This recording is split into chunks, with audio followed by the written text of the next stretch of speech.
اسحاق ڈار صاحب, field marshal سید آصف منیر صاحب, honourable federal ministers, وزرائے اعلیٰ, chief minister Gilgit Baltistan, prime minister AJK اور دوسرے انتہائی قابل احترام شرکاء کو دل کی گہرائیوں سے میں خوش آمدید کہتا ہوں. جس طرح کہ آپ جانتے ہیں کہ خطے میں جنگ اب دوسرے مہینے میں آ چکی ہے اور جو شہادتیں ہوئی ہیں ہم سب کو اس کے اوپر بے حد افسوس ہے, اور اس حوالے سے ہم نے اپنے تعزیتی پیغامات مختلف اوقات میں ہم نے جاری کیے, اور اسی حوالے سے خطے میں جنگ کے شعلے ٹھنڈے کرنے کے لیے ہم نے بھرپور کوشش کی بطور ایک مخلص دوست کے, برادر ملک کے. اور اس حوالے سے میں یہ عرض کروں گا کہ deputy prime minister Ishaq Dar صاحب نے اپنے ہم منصب ایران میں ان سے کئی مرتبہ بات کی, دوسرے جو ان کے جو کاؤنٹر پارٹس ہیں ان کے ساتھ بات کی, اور ان تک محنت کر رہے ہیں. ابھی چین سے ہو کے آئے ہیں, ان کے بازو کو چوٹ بھی آئی لیکن اس کی انہوں نے پرواہ نہیں کی.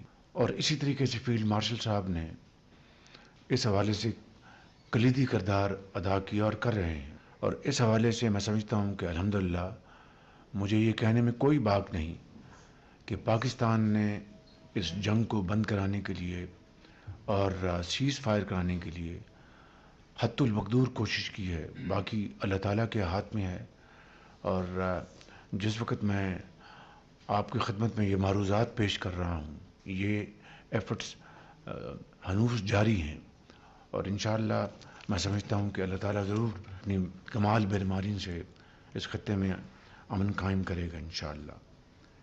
اسی طریقے سے پاکستان باقی ممالک کی طرح اس جنگ سے بہت متاثر ہو رہا ہے. ہماری اکانومی کے لیے پچھلے 2 سال میں آپ سب نے مل کر بے پناہ کاوشیں کی اور پاکستان کی معیشت کو میکرو لیول پر اس کو سٹیبل کر دیا.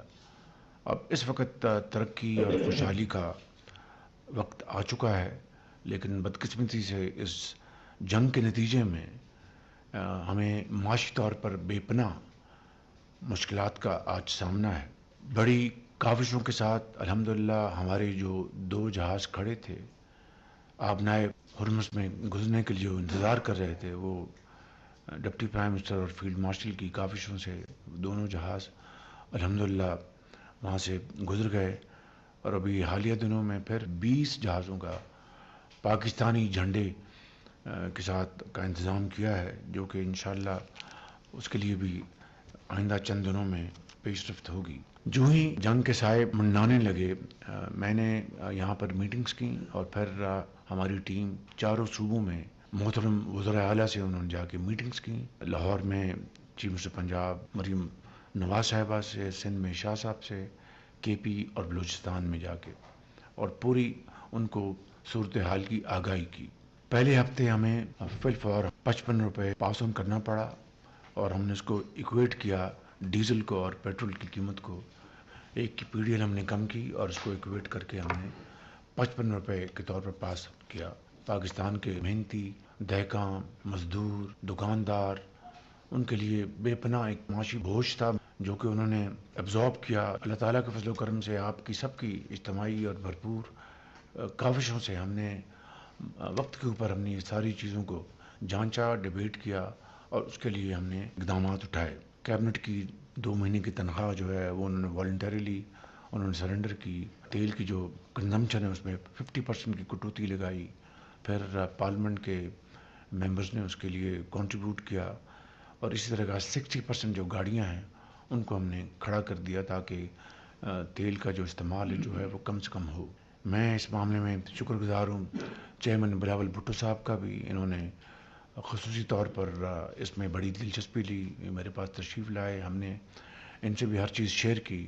اس کے بعد پریزیڈنٹ صاحب کا بہت شکر گزار ہوں کہ انہوں نے میٹنگ بلائیں, وہاں پر آپ سب تشریف لائے اور ایک بڑی اچھے ماحول میں گفتگو ہوئی. اس وقت تک ہم نے بلینکٹ کور دیا ان 3 ہفتوں میں, اور اس حوالے سے وفاق نے 129 ارب روپے دیے ہیں. 100 بلین ہم نے پی ایس ڈی میں ہم نے کٹ لگایا، اور جو بچت تھی اس کو ہم نے اکاؤنٹ پہ ڈالا، اور اس سے ہم نے یہ تمام یہ جو اخراجات ہیں جو وفاق نے برداشت کیے.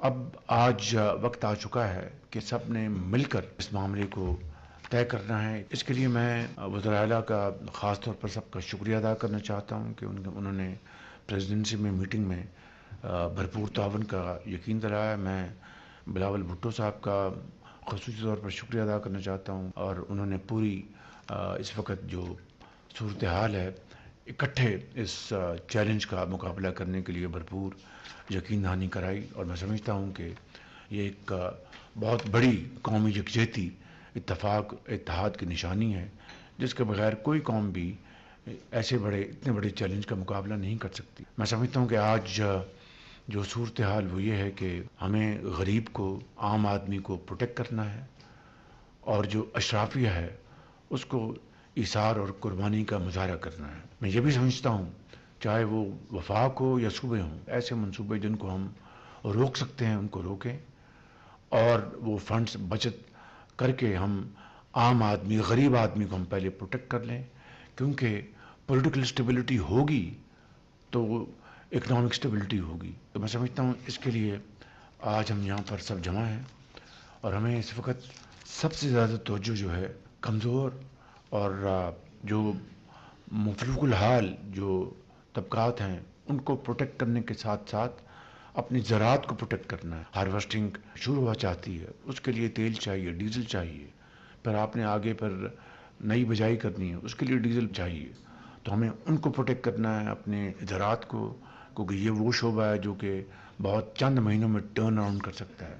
اسی طریقے سے آپ نے پبلک ٹرانسپورٹ کو آپ نے پروٹیکٹ کرنا ہے، آپ نے گڈس ٹرانسپورٹ کو پروٹیکٹ کرنا ہے تاکہ آپ کی انفلیشن اس کو کنٹرول کر سکیں.